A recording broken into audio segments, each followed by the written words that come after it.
Hello friends, तो कैसे हैं आप सब लोग। आज की इस नए वीडियो में आप सभी लोगों का बहुत बहुत स्वागत है। आज की इस वीडियो में मैं आप सभी लोगों को सी टेट जो 14 दिसंबर को एग्ज़ाम हुआ था उसका आज की इस वीडियो में पेपर 2 का CDP का मैं आपको आंसर की जो है इसका बताने वाला हूँ, जो कि मॉडरेट लेवल का पूछा गया था, जो कि कल एग्ज़ाम हुआ है इसका सी टेट का 14 दिसंबर को। नहीं सिंपल था और नहीं ज़्यादा हार्ड था, तो हम इसको मॉडरेट लेवल इसको कह सकते हैं। तो मॉडरेट लेवल का जो क्वेश्चन है इसका पूछा गया था, तो आप भी कल का एग्ज़ाम दिलाए हैं, तो आपके लिए इसका आंसर की जो है वो जानना बहुत ही ज़्यादा ही ज़रूरी हो जाता है, क्योंकि इससे आपको ये पता चलेगा कि आप कितना नंबर जो है वो इसमें स्कोर किए हैं। तो आज की इस वीडियो में मैं आप सभी लोगों को CDP का पेपर 2 का आपको इस वीडियो में आपको आंसर की जो है वो सॉल्व कराने वाला हूँ। तो चलिए हम बिना टाइम वेस्ट किए जल्दी से इसका आंसर की जो है इसको जान लेते हैं।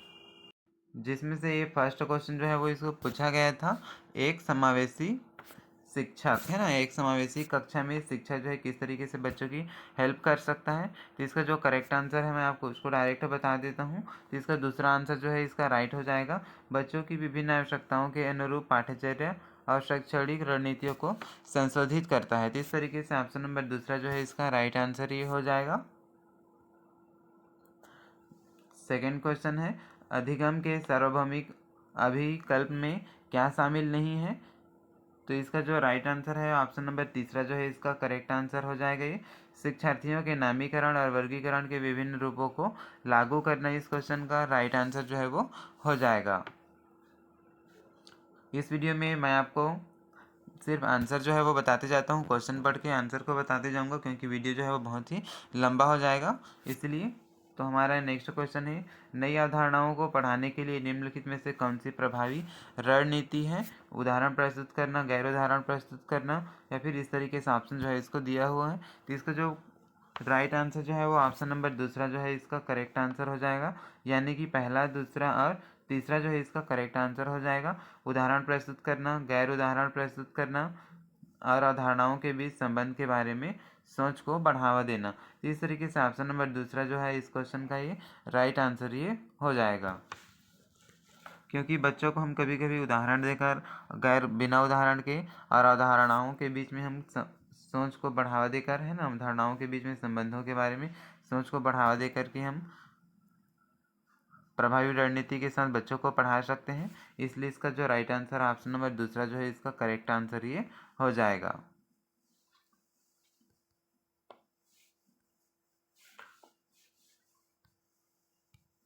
अब देख लेते हैं नेक्स्ट क्वेश्चन, ये चौथा नंबर का क्वेश्चन यहाँ पास पूछा गया था। ये भाषा और सोच प्रक्रिया के बीच संबंध का प्रस्ताव रखते हुए लेव वाइगोत्स्की ने निम्नलिखित में से किस रूप में भाषा को अवधारणाबद्ध किया है। तो इसका जो राइट आंसर जो है कौन सा हो जाएगा। तो यदि आपने ऑप्शन नंबर 4 को राइट किया है तो इसका आंसर जो है करेक्ट आंसर हो जाएगा। ये भाषा एक सांस्कृतिक उपकरण है जो संज्ञान को कई तरीके से सुगम बनाती है। तो इस तरीके से ऑप्शन नंबर चौथा जो है इसका राइट आंसर हो जाएगा। ये नेक्स्ट है पांचवा नंबर क्वेश्चन। ये हालांकि अंतर समूह व्यक्तिगत भिन्नताओं की संभावना मौजूद है, फिर भी शालीनता वाले अधिकांश विद्यार्थी जो हैं। तो इसका जो करेक्ट आंसर जो है कौन सा हो जाएगा। ये तो ऑप्शन नंबर दूसरा जो है इसका राइट आंसर हो जाएगा। दिनचर्या या चरणों का सख्ती से पालन करते हैं, यानी कि जो ऑटिज्म वाले बच्चे होते हैं, शालीनता वाले अधिकांश विद्यार्थी होते हैं, वो दिनचर्या या चरणों का सख्ती से पालन करते हैं। तो ऑप्शन नंबर दूसरा जो है इसका राइट आंसर ये हो जाएगा। नेक्स्ट क्वेश्चन है, जीन पियाजे के संज्ञानात्मक विकास के सिद्धांत के अनुसार, यहाँ पास ऑप्शन जो है फाइंड करना था आपको। तो इसका जो करेक्ट आंसर है ऑप्शन नंबर पहला इसका राइट आंसर हो जाएगा। सीखने के अनुभव बच्चों की संज्ञानात्मक क्रियाओं के वर्तमान स्तर पर निर्भर करते हैं। तो इसका जो राइट आंसर है ऑप्शन नंबर पहला ही इसका राइट आंसर ये हो जाएगा। ये जो कि जीन पियाजे के संज्ञानात्मक सिद्धांत के अनुसार पूछा गया था इस क्वेश्चन को। आप देख लेते हैं 7 नंबर क्वेश्चन। उन बच्चों को जो दृष्टिबाधिता है और उन्हें शामिल करते समय शिक्षकों को खाली स्थान का उपयोग करना चाहिए, जो खाली स्थान है। इसका जो करेक्ट आंसर जो है ऑप्शन नंबर चौथा जो है इसका राइट आंसर हो जाएगा। ब्रेल स्पर्श प्रणाली है ना। इस तरीके से ऑप्शन नंबर चौथा जो है इसका राइट आंसर हो जाएगा, यानी कि उन बच्चों को जिन्हें दृष्टिबाधिता है उन्हें शामिल करते समय शिक्षकों को ब्रेल का उपयोग करना चाहिए। यहाँ जाएगा ब्रेल, जो एक स्पर्श प्रणाली है। तो इस तरीके से ऑप्शन नंबर चौथा जो है इस क्वेश्चन का राइट आंसर हो जाएगा ये। अब हम देख लेते हैं नेक्स्ट क्वेश्चन। फिजा ने विश्लेषण किया कि उसे विषय जेड सीखने की तुलना में विषय एक्स सीखने में अधिक समस्याएं हैं, क्योंकि वह विषय जेड में रुचि रखती है और उस पर ध्यान केंद्रित कर रही है। निम्नलिखित में से कौन सी संरचना जो है वो फिजा की सोच का विश्लेषण करने की क्षमता का वर्णन करता है। इसका जो करेक्ट आंसर जो है कौन सा हो जाएगा, तो ये मेटाकॉग्निशन हो जाता है, यानी कि ये अधिसंज्ञान जो है इसका करेक्ट आंसर ये हो जाएगा। नेक्स्ट है हावर्ड गार्डनर के बहुबुद्धि सिद्धांत का प्रस्ताव है कि इसका जो करेक्ट आंसर जो है कौन सा हो जाएगा, तो बुद्धि जो है वो समय के साथ चलती है, बदलती रहती है ना, ऐसा हावर्ड गार्डनर का कहना है। तो इस तरीके से ऑप्शन नंबर चौथा जो है इसका राइट आंसर ये हो जाएगा कि बुद्धि समय के साथ बदलती रहती है, क्योंकि किसी भी बच्चा का जो बुद्धि जो होता है वो एक स्थिर सीमा में नहीं रहता है, वो हमेशा वो बदलता रहता है इन्वायरमेंट के हिसाब से, हेरिडिटी के हिसाब से। इसका क्वेश्चन का राइट आंसर जो है ऑप्शन नंबर चौथा जो है इसका राइट आंसर हो जाएगा ये। आप देख लेते हैं नेक्स्ट क्वेश्चन है 10 नंबर का ये। प्रगतिशील शिक्षा यानी कि इंक्लूसिव एजुकेशन के हिमायती इनमें से किस कथन से सहमत होंगे। तो इसका जो करेक्ट आंसर है कौन सा हो जाएगा, तो ऑप्शन नंबर दूसरा जो है इसका राइट आंसर हो जाएगा ये। बच्चे एक सामाजिक सांस्कृतिक आर्थिक संदर्भ में पैदा होते हैं और यह पृष्ठभूमि उनके विकास को प्रभावित करती है। इस तरीके से ऑप्शन नंबर दूसरा जो है वो प्रगतिशील शिक्षा के बारे में ये सही कथन हो जाएगा, हम इससे सहमत हैं। इस तरीके से ऑप्शन नंबर दूसरा जो है इसका राइट आंसर ये हो जाएगा। अब देखते हैं 11 नंबर क्वेश्चन है, जिसमें अभिकथन यहाँ पास पूछा गया था। अभिकथन है, भय और तनाव का वातावरण बनाना छात्रों को सचेत और हरदम तैयार रखता है और सार्थक सीखने को सुसाधित करता है। कारण आर यहाँ पूछा गया है, अधिगम केवल बाहरी कारकों द्वारा नियंत्रित होता है। तो सही विकल्प यहाँ पास आपको फाइंड करना है, यानी कि सही कथन को। इसका जो करेक्ट आंसर है ऑप्शन नंबर तीसरा जो है इसका राइट आंसर हो जाएगा, क्योंकि ए और आर दोनों जो है वो गलत है, इसलिए ऑप्शन नंबर तीसरा जो है इसका राइट आंसर ये हो जाएगा।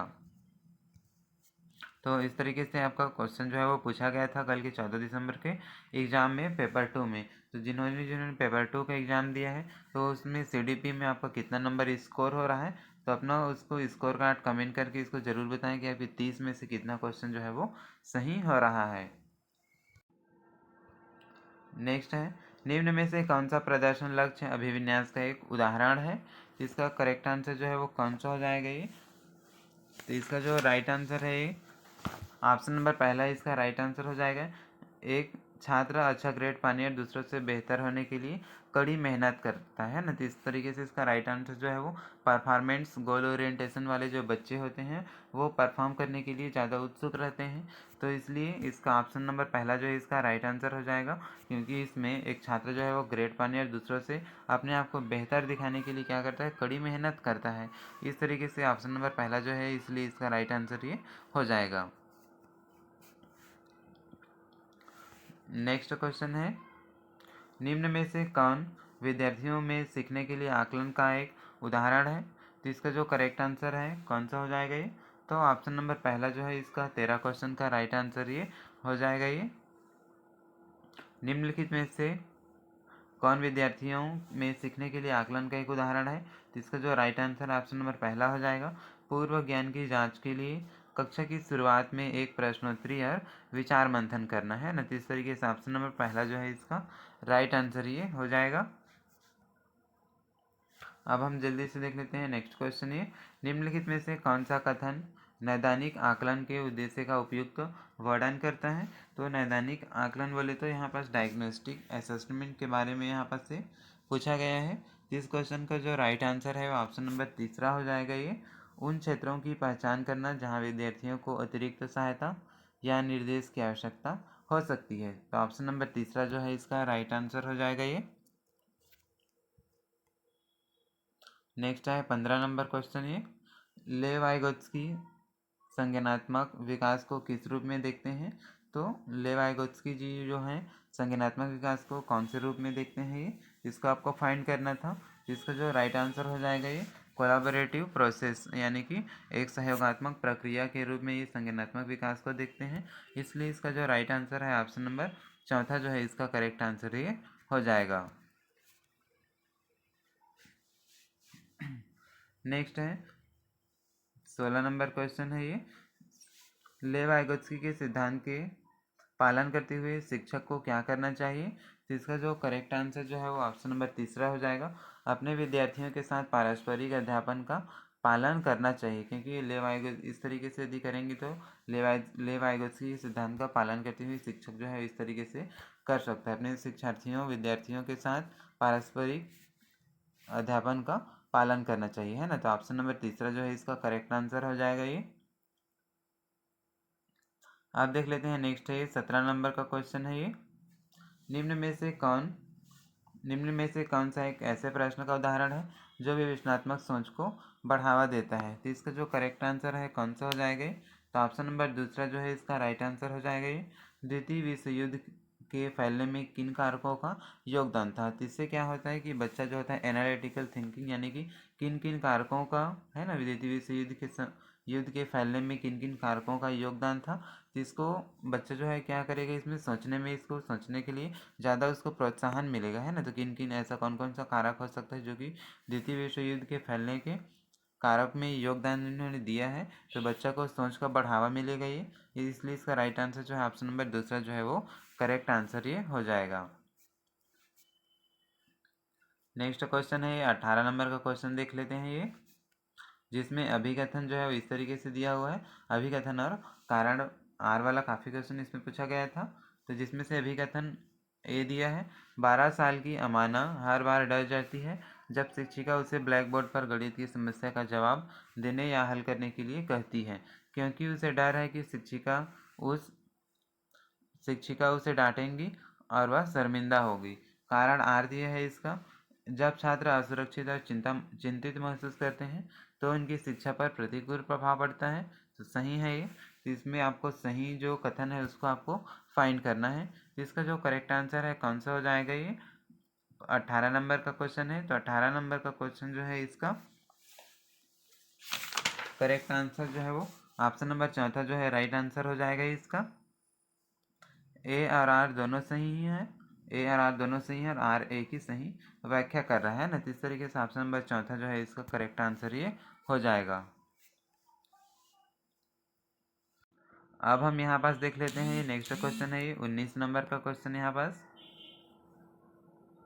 जीन पियाजे खाली स्थान को खाली स्थान मानता है और लेव वाइगोत्स्की खाली स्थान को खाली स्थान मानता है। तो इसका जो करेक्ट आंसर है कौन सा हो जाएगा? तो ऑप्शन नंबर तीसरा जो है इसका करेक्ट आंसर हो जाएगा। जीन पियाजे जो है वो निजी वाक को आत्मविनिमित में प्रभावी मानता है, जबकि लेव वाइगोत्स्की जो है वो आत्मकेंद्रित वाक को संज्ञानात्मक अपरिपक्वता का संकेत मानते हैं। तो इस तरीके से ऑप्शन नंबर तीसरा जो है वो इसका 19 नंबर क्वेश्चन का इसका राइट आंसर हो जाएगा ये। अब देख लेते हैं नेक्स्ट क्वेश्चन है ये 20 नंबर का क्वेश्चन है, यहाँ पास हम देख लेते हैं अभिकथन दिया हुआ है। अभिकथन है, लड़कों की तुलना में लड़कियों में सामाजिक और सांस्कृतिक कारकों से अधिक प्रभावी होने की जन्मजात प्रवृत्ति है। कारण आर दिया हुआ है, लड़कियां मानसिक रूप से लड़कों की तुलना में अधिक संवेदनशील है और भावनात्मक रूप से कमज़ोर होती है, जिसके कारण उनकी सामाजिक अपेक्षाओं के अनुरूप होने की संभावना जो है वो अधिक हो जाती है। तो इसका जो करेक्ट आंसर है कौन सा हो जाएगा? इसमें से आपको सही विकल्प को चुनना है जो कि सही है इसमें। तो इस क्वेश्चन का जो राइट आंसर है ऑप्शन नंबर तीसरा हो जाएगा ये, ए और आर दोनों जो है वो गलत है। तो इस तरीके से ऑप्शन नंबर तीसरा जो है इसका राइट आंसर ये हो जाएगा।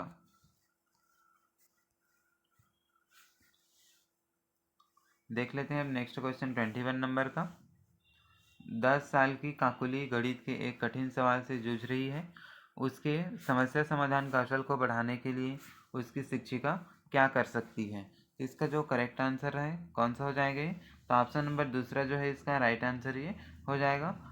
कोशिश करते रहने के लिए उसे प्रोत्साहित करें और ज़रूरत पड़ने पर उसे आलंबन यानी कि स्कैफोल्डिंग प्रदान करें। इससे जो बच्चे की समस्या जो है वो समाप्त हो जाएगी, यानी कि समस्या से जो जूझ रही है वो सॉल्व हो जाएगा ये। इस तरीके से ऑप्शन नंबर दूसरा जो है इस क्वेश्चन का ही राइट आंसर ये हो जाएगा।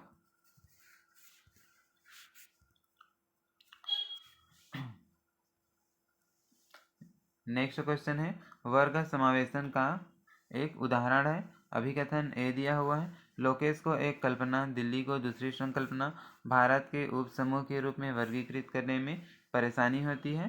यहाँ कारण आर दिया है। यह समझना कि भावनाएं स्मृति और बच्चे को कैसे प्रभावित करती है, स्वविनियमित सीखने को संसाधित कर सकता है।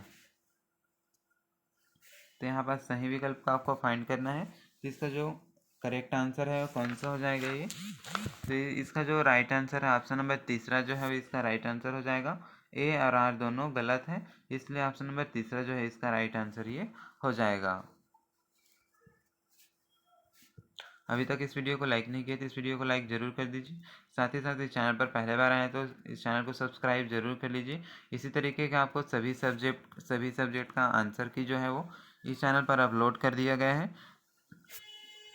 तो आप उस क्वेश्चन को जा कर के देख सकते हैं, उस वीडियो को जा कर के देख सकते हैं और अपना स्कोर कार्ड जो है वो आप चेक कर सकते हैं, जो कि सही और सटीक जानकारी आपको आंसर की जो है वो प्रोवाइड किया गया है। तो इस चैनल को सब्सक्राइब जरूर करें, साथ ही साथ अपने सभी फ्रेंड्स के साथ शेयर जरूर करें।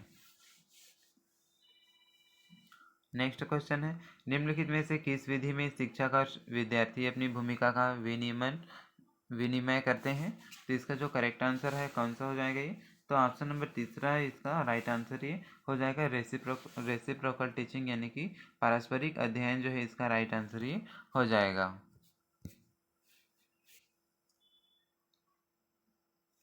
नेक्स्ट क्वेश्चन है, व्यवहार, रुचियां, दृष्टिकोण, कौशल और व्यक्तित्व लक्षण जिन्हें एक संस्कृति विशिष्ट जेंडर के लिए उपयुक्त मानती है उन्हें डैश के रूप में संदर्भित किया जाता है और यह डैश होते हैं। इसका जो करेक्ट आंसर है ऑप्शन नंबर चौथा इसका राइट आंसर हो जाएगा ये। जेंडर भूमिकाएं सांस्कृतिक रूप से परिभाषित, यानी कि व्यवहार, रुचियां, दृष्टिकोण, कौशल और व्यक्तित्व लक्षण जिन्हें एक संस्कृति विशिष्ट जेंडर के रूप में मानती है उन्हें जेंडर भूमिकाएं के रूप में संदर्भित किया जाता है और यह सांस्कृतिक रूप से परिभाषित होती है ना। तो जेंडर जो होते हैं वो आसपास संस्कृति के द्वारा क्या होती है उसको बनाया जाता है। इसका राइट आंसर जो है इस तरीके से ऑप्शन नंबर चौथा जो है इसका करेक्ट आंसर ये हो जाएगा। आप देखते हैं नेक्स्ट क्वेश्चन है 25 नंबर का, जिसमें से अभिकथन यहाँ बस दिया हुआ है। अभिकथन है, प्रत्येक बच्चे को खेलने, प्रयोग करने और अपनी दुनिया को खोजने के अवसर मिलते हैं। कारण आर दिया हुआ है, बचपन एक सार्वभौमिक निर्माण है। तो इसका जो राइट आंसर है वो कौन सा हो जाएगा ये? तो इसका जो राइट आंसर ऑप्शन नंबर दूसरा जो है सही हो जाएगा ये। ए सही है लेकिन आर जो है वो गलत है, क्योंकि बचपन एक सार्वभौमिक निर्माण है क्या है कथन गलत है, इसलिए ऑप्शन नंबर दूसरा जो है इसका राइट आंसर ये हो जाएगा।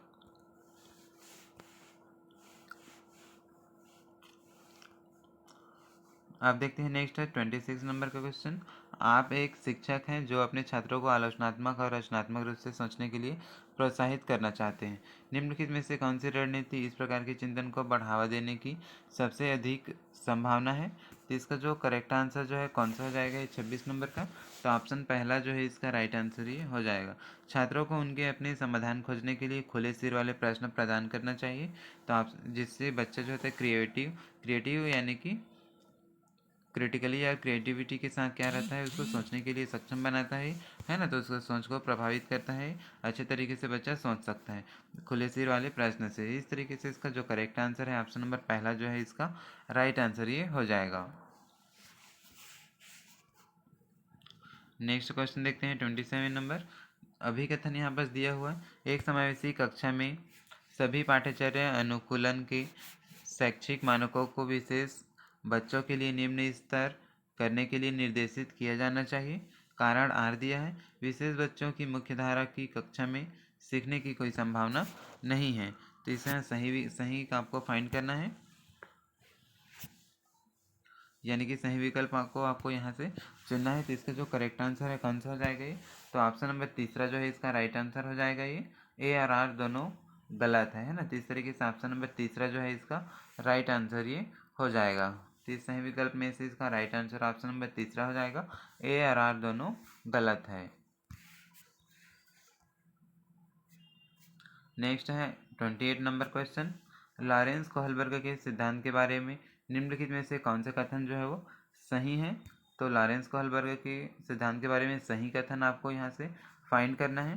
तो इस क्वेश्चन का जो राइट आंसर है वो कौन सा हो जाएगा, तो ऑप्शन नंबर तीसरा जो है इसका राइट आंसर हो जाएगा। लॉरेंस कोहलबर्ग ने नैतिक विकास का सिद्धांत दिया था, इसलिए इसका राइट आंसर जो है यह नैतिक तर्क पर संस्कृति या जेंडर के प्रभाव को ध्यान में रखता है। तो ऑप्शन नंबर तीसरा जो है इसका राइट आंसर ये हो जाएगा।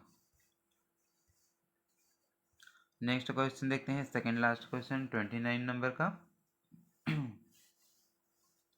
एक शिक्षिका छात्रों को उनके पूर्व ज्ञान की नई संकल्पनाओं से जोड़ने के अवसर प्रदान करके अपनी कक्षा में सार्थक सीखने व विवेचनात्मक सोच को सक्षम बनाती है। निम्नलिखित में से कौन सी शिक्षण रणनीति सबसे प्रभावी होगी। तो इसका जो राइट आंसर है ऑप्शन नंबर दूसरा हो जाएगा। ये छात्रों से नई सामग्री से संबंधित अपने स्वयं के अनुभव साझा करने के लिए कहना और फिर उन्हें विषय से जोड़ना। तो इस तरीके से ऑप्शन नंबर दूसरा जो है वो इसका करेक्ट आंसर ये हो जाएगा। तो आपने ऑप्शन नंबर दूसरा को राइट किया है, टिक लगाया है, तो आपका आंसर जो है इसका राइट हो जाएगा ये। अब हम देख लेते हैं इसका लास्ट क्वेश्चन, अंतिम क्वेश्चन, जो कि सीडीपी का है। ये सीडीपी का पेपर 2 में इसको ये पूछा गया क्वेश्चन है। इसका अंतिम क्वेश्चन देख लेते हैं। ये विकास एक डेस आयाम के तहत भावनाओं, आत्मधारणा तथा परिवार, साथियों और दोस्तों के साथ पारस्परिक संबंधों के में परिवर्तन का अध्ययन किया जाता है। इसका जो करेक्ट आंसर जो है कौन सा हो जाएगा ये लास्ट क्वेश्चन का, तो ये मनोसामाजिक जो है इसका राइट आंसर ये हो जाएगा। ऑप्शन नंबर तीसरा को यदि राइट किया है आपने तो आपका आंसर जो है वो करेक्ट हो जाएगा। तो इस तरीके से आज के इस वीडियो में हमने पूरा 30 क्वेश्चन का इसका पेपर का हमने एनालिसिस कर लिए इस तरीके से, जो कि यहाँ पर सी-टेट पेपर 2 को सीडीपी में यहाँ पर पूछा गया था। ये दिसंबर के लिए है ना, जो कि कल इसका एग्जाम हुआ था 14 दिसंबर को। तो इस तरीके से हमने 30 सभी क्वेश्चन का हमने इसका आंसर की का यानी कि संभावित मॉडल आंसर का हमने एनालिसिस कर लिए। तो आपका 30 में से कितना क्वेश्चन जो है वो सही हुआ है, इसको आप कमेंट करके ज़रूर बताएं, जिससे आपका पता चलेगा कि इस आंसर के हिसाब से जो कि सही और सटीक है आप कितना क्वेश्चन जो है सही कर पाए हैं, जिससे आपको इस एग्ज़ाम को क्वालिफाई करने में सीडीपी जो है वो बहुत हेल्प करता है। इस तरीके से हमने सभी क्वेश्चन का आंसर जो है इसमें सॉल्व कर लिए। तो ये वीडियो पसंद आया तो इस वीडियो को लाइक ज़रूर करें। यदि ये वीडियो पसंद आया तो इस वीडियो को लाइक ज़रूर करें, साथ ही साथ अपने सभी फ्रेंड के साथ शेयर ज़रूर करें जिन्होंने कल का 14 दिसंबर का एग्ज़ाम जो है वो दिया था सी-टेट का। और इस चैनल पर पहले बार आए तो चैनल को सब्सक्राइब जरूर करें। ये सीडीपी का आंसर की था। अन्य सब्जेक्ट का आपको आंसर की चाहिए तो आप इस वीडियो के कमेंट बॉक्स में देख सकते हैं, या फिर चैनल के पेज में जा कर के आप देख सकते हैं। सभी सब्जेक्ट का जो 14 दिसंबर को एग्ज़ाम हुआ था उसका सभी सब्जेक्ट का हिंदी, इंग्लिश, मैथ्स, साइंस है ना, इन सभी सब्जेक्ट का यहाँ पास आपको आंसर की जो है वो सबसे सटीक मिल जाएगा। तो आप इस चैनल के पेज में जा कर के देख सकते हैं या फिर डिस्क्रिप्शन बॉक्स पर चेक कर सकते हैं। तो इस चैनल में पहले बार आए तो इस चैनल को सब्सक्राइब जरूर करें, साथ ही साथ अपने सभी फ्रेंड्स के साथ इस वीडियो को शेयर जरूर करें।